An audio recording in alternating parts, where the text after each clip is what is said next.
Moi, je pose des questions qui intéressent tout le monde, voilà. Et je me sens concernée à la fois personnellement et de façon militante et citoyenne.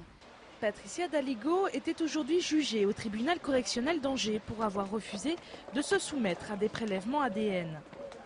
Ces derniers avaient été automatiquement demandés suite à sa mise en garde à vue dans une affaire de fauchage OGM en octobre 2007. La loi prévoit en effet un fichage génétique pour un crime, mais aussi pour des affaires de destruction de biens d'autrui. Ce fichage ADN, Patricia le refuse catégoriquement. C'est une violation intime de sa personne. On ne peut pas vous demander de donner une partie de soi comme ça sans vous expliquer pourquoi, dans quel but et comment ce sera conservé et quel droit on aura encore dessus. Et puis aussi parce que je trouve que si je dois répondre de mes actes par rapport à mon côté militant, il y a tous les outils qu'il faut déjà pour la loi pour le faire. Et je ne vois pas pourquoi je devrais répondre en plus de ce refus d'ADN qui ne me rend pas dangereuse pour la République. Je fais mon rôle de citoyenne, j'interpelle le législateur sur des questions d'écologie. Bon, il n'y a pas... Voilà.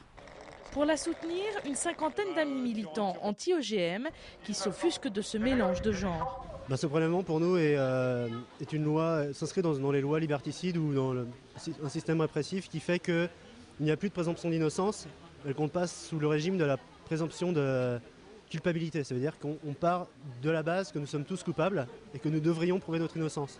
On est encore une fois en train de juger quelqu'un qui n'a jamais été condamné, qui n'a a priori, a fortiori pas, été condamné sur l'action de fauchage par exemple. Et moi, ça me surprend. Pendant le procès, seulement 3 militants ont eu le droit d'assister à la séance, pourtant publique.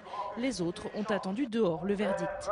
Mise en délibéré, l'affaire s'est conclue pour Patricia par une condamnation à payer 200 €, élément qui ne sera pas inscrit sur son casier judiciaire.